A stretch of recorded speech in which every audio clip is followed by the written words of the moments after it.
ಸನ್ಮಾನ್ಯ ಬಂಧುಗಳೇ, ಉಡುಪಿ ಜಿಲ್ಲೆಯಲ್ಲಿ ನಮ್ಮ ಕಾಂಗ್ರೆಸ್ ಪಕ್ಷ ಈ ರಾಷ್ಟ್ರದಲ್ಲಿ ನಡೆಯತಕ್ಕಂಥ ಈ ಮತಗಳ್ಳತನದ ವಿರುದ್ಧ ಏನು ಪ್ರತಿಭಟನೆ ಮಾಡ್ತಿದ್ದೇವೆ.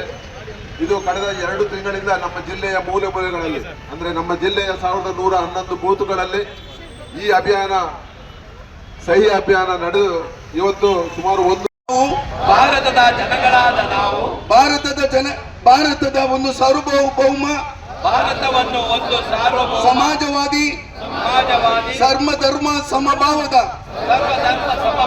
ಪ್ರಜಾಸತ್ತಾತ್ಮಕ ಗಣರಾಜ್ಯವನ್ನಾಗಿ ರಚಿಸಲು ಭಾರತದ ಎಲ್ಲ ಪ್ರಜೆಗಳಿಗೆ ಸಾಮಾಜಿಕ ಆರ್ಥಿಕ ರಾಜಕೀಯ ನ್ಯಾಯವನ್ನು ವಿಚಾರಾಭಿವ್ಯಕ್ತಿ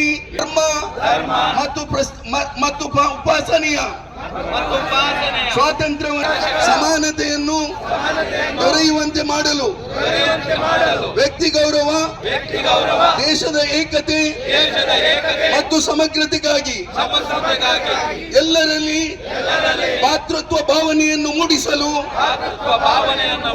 ಶ್ರದ್ಧಾಪೂರ್ವಕ ಸಂಕಲ್ಪವನ್ನ ಮಾಡಿ ನಮ್ಮ ಸಂವಿಧಾನ ಸಭೆಯಲ್ಲಿ 1949ನೇ ಇಸವಿಯ ನವೆಂಬರ್ ತಿಂಗಳ 26ನೇ ತಾರೀಖಾದ ಈ ದಿನದಂದು ಈ ಸಂವಿಧಾನವನ್ನು ಅಂಗೀಕರಿಸಿ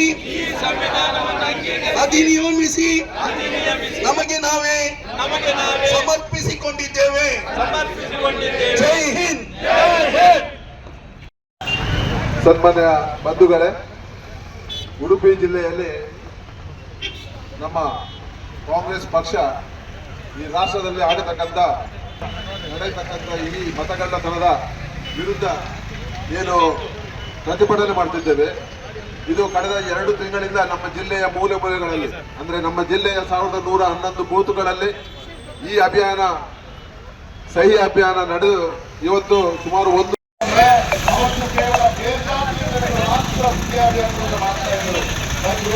ಹಂಗೆ ಮುಂದುವರೆದಿದ್ರೆ ನಮ್ಮಪ್ಪ ವೋಟ್ ಮಾಡಕ್ ಆಗ್ತಿರ್ಲಿಲ್ಲ, ನಮ್ಮ ತಾತ ವೋಟ್ ಮಾಡಕ್ ಆಗ್ತಿರ್ಲಿಲ್ಲ. ಅವರೆಲ್ಲ ಪಾಪ ಅನಕ್ಷರಸ್ಥರಾಗಿದ್ರು. ಅವ್ರಿಗೆ ಈ ದೇಶ ಪ್ರಧಾನಮಂತ್ರಿ ಯಾರಾಗ್ಬೇಕು ಅಂತ ಹೇಳುವ ಹಕ್ಕೇ ಇರ್ತಾ ಇರಲಿಲ್ಲ. ಆದ್ರೆ ಯಾವತ್ತು ಬಾಬಾ ಸಾಹೇಬ್ ಅಂಬೇಡ್ಕರ್ ಪಾರ್ಲಿಮೆಂಟ್ ಅಲ್ಲಿ ನಿಂತು ಅನಕ್ಷರಸ್ಥನಾಗಿರ್ಲಿ, ವಿದ್ಯಾವಂತನಾಗಿರ್ಲಿ, ಭೂಮಿ ಇರಲಿ, ಭೂಮಿ ಇಲ್ಲದೇ ಇರಲಿ, ಎಲ್ಲರಿಗೂ ಮತದಾರರ ಹಕ್ಕನ್ನ ಕೊಡಲೇಬೇಕು ಅಂತ ಹೇಳಿ ಕಾಂಗ್ರೆಸ್ ಪಕ್ಷ ಮತ್ತು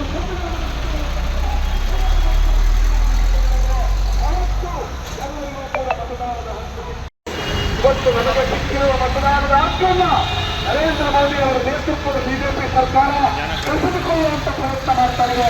ನಮ್ಮ ಮತವನ್ನು ಕರ್ತನ ಮಾಡ್ತಾ ಇದ್ದಾರೆ. ಇದರ ವಿರುದ್ಧ ನಾವು ಮಾತಾಡ್ತಾ ಇದ್ದೀವಿ. ಅಕ್ಕಿ ಕಟ್ಟವರನ್ನ ಹೊಡಿತಾ ಇದ್ದೀರಿ. ಪಾಪ ಯಾರೋ ಬಂದು ಕಟ್ಟವರನ್ನ ಕಟ್ಟಾಕಿ ರಸ್ತೆಗಳಲ್ಲಿ ಹೊಡೆಯೋದನ್ನು ನೋಡಿದ್ದೀವಿ. ಬಟ್ಟೆ ಕಟ್ಟವರನ್ನ ಹೊಡೆಯೋದು ನೋಡಿದ್ದೀವಿ. ನಾವು ಈ ದೇಶದ ಪ್ರಜೆಗಳು ಚೆನ್ನಾಗಿ ನೆನ್ಪಿಟ್ಕೊಳ್ಳಿ. ಯಾರಿಗೆ ಇವತ್ತು ನೀವು ಅಕ್ಕಿ ಕಟ್ಟವರನ್ನ, ಬಟ್ಟೆ ಕಟ್ಟವರನ್ನ, ಸಣ್ಣ ಪುಟ್ಟ ಪಿಕ್ ಪ್ಯಾಕೆಟ್ ಮಾಡಿದವರನ್ನ ಪೊಲೀಸರು ಕಟ್ಟಾಕೊಳಿತಾರೆ. ಆದ್ರೆ ಈ ದೇಶದ ಸಂವಿಧಾನ ನಮಗೆ ಕೊಟ್ಟಿರುವ ಮತದಾನದ ಹಕ್ಕನ್ನ ಅವತ್ತು ಕೇವಲ ಮಾತ್ರ ಅನ್ನೋದು ಮಾಡ್ತಾ ಇದ್ರು. ಇವತ್ತು ಹಂಗೆ ಮುಂದುವರೆದಿದ್ರೆ ನಮ್ಮಪ್ಪ ವೋಟ್ ಮಾಡಕ್ ಆಗ್ತಿರ್ಲಿಲ್ಲ, ನಮ್ಮ ತಾತ ವೋಟ್ ಮಾಡಕ್ ಆಗ್ತಿರ್ಲಿಲ್ಲ. ಅವರೆಲ್ಲ ಪಾಪ ಅನಕ್ಷರಸ್ಥರಾಗಿದ್ರು. ಅವ್ರಿಗೆ ಈ ದೇಶ ಪ್ರಧಾನಮಂತ್ರಿ ಯಾರಾಗ್ಬೇಕು ಅಂತ ಹೇಳುವ ಹಕ್ಕೇ ಇರ್ತಾ ಇರಲಿಲ್ಲ. ಆದ್ರೆ ಯಾವತ್ತು ಬಾಬಾ ಸಾಹೇಬ್ ಅಂಬೇಡ್ಕರ್ ಪಾರ್ಲಿಮೆಂಟ್ ಅಲ್ಲಿ ನಿಂತು ಅನಕ್ಷರಸ್ಥನಾಗಿರ್ಲಿ, ವಿದ್ಯಾವಂತನಾಗಿರ್ಲಿ, ಭೂಮಿ ಇರಲಿ, ಭೂಮಿ ಇಲ್ಲದೇ ಇರಲಿ, ಎಲ್ಲರಿಗೂ ಮತದಾರರ ಹಕ್ಕನ್ನ ಕೊಡಲೇಬೇಕು ಅಂತ ಹೇಳಿ ಕಾಂಗ್ರೆಸ್ ಪಕ್ಷ ಮತ್ತು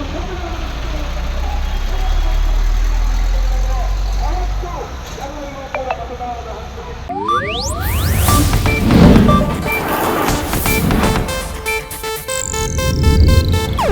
ಇದು ಏಷ್ಯಾನೆಟ್ ನ್ಯೂಸ್ ನೆಟ್ವರ್ಕ್ ಪ್ರಸ್ತುತಿ.